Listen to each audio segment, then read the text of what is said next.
안녕하십니까. Greetings, I'm Dr. Kim Young-won. I am honored to meet you via online surgery. Let's look at today's patient. 63-year-old male patient. Upper 16 and 17, they're missing.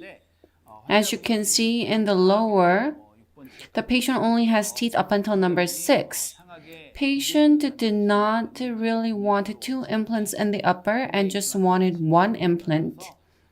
So we decided to place just 1 implant in number 16. The 63-year-old male patient does not have any systemic disease apart from a bit of hypertension, so there is no particular issue. And due to economic and other reasons, the patient just wanted 1 implant, and that became our plan. Let's look at the CT on number 16 on buccal side.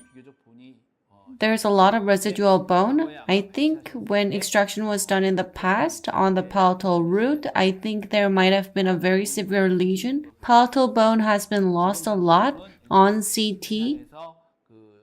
I decided to place the implant around the buccal bone, and on the palatal side, bone graft and GBR was planned to augment palatal bone.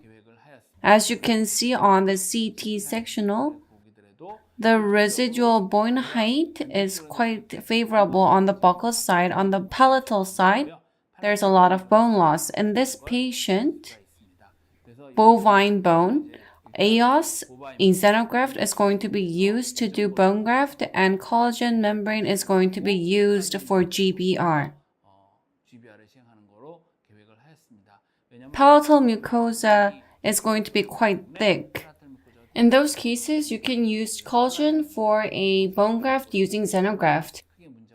In order to make OneGuide template, the CT was taken and planning was done. As mentioned earlier, the depths of the implant.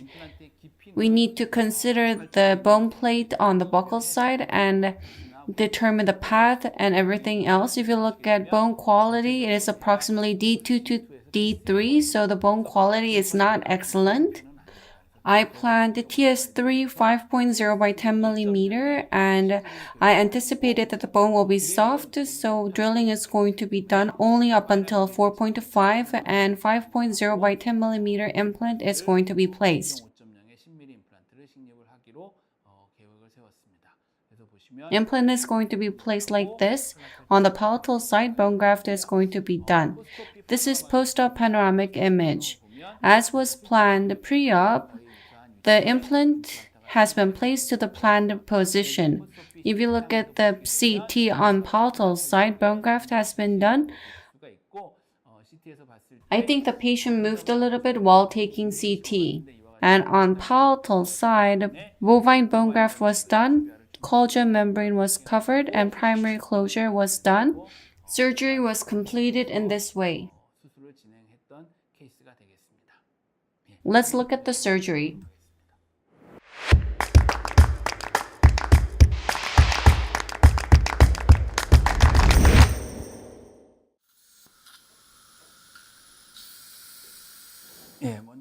Incision is being done. It is made from the distal side, almost as if you're pulling it. The reason why we do incision is because when you use OneGuide, a lot of people use just a tissue punch. But for this patient, there's insufficient amount of attached gingiva, so small incision is made and flap is reflected and the template is connected.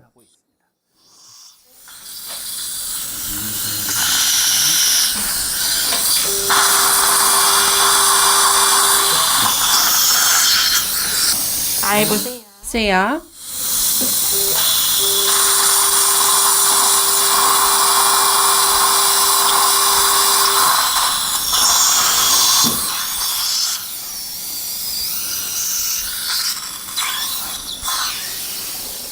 4.5 by 10 millimeter drilling is done. Bone quality is not very good. TS3 5.0 by 10 millimeter is going to be done, and final drill is going to be done up to 4.5. Fixture installation is going to be done.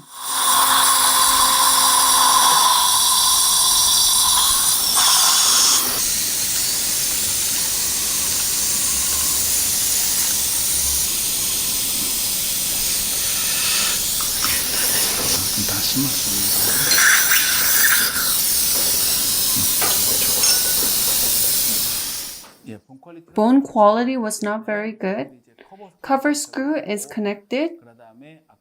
As mentioned earlier, on the palatal side, the bone defect, in order to do GBR, if you look at the incision area on the palatal bone defect, bovine bone AOS is grafted. Sufficient amount of bovine bone is placed. Because space maintenance is necessary, as palatal mucosa is thick, bovine bone is sufficiently grafted on the palatal and distal side of fixture. Using OneGuide, collagen membrane is covered on the palatal side, and actually I didn't really reflect flap on the buccal side. As shown, os builder is placed, and on top of the fixture, bovine bone is placed. After that, on the buccal side, below the flap, OneGuide is placed to do GBR. Collagen membrane is used.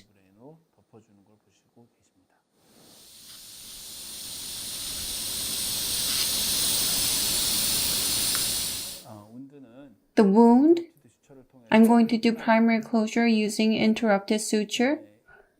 Bone graft was done palatally. The mucosa on the labial and buccal side is sufficient, so you don't need to do a lot of releasing. The defective wound, granulation tissue has been removed. For suture, I used interrupted suture to get primary closure.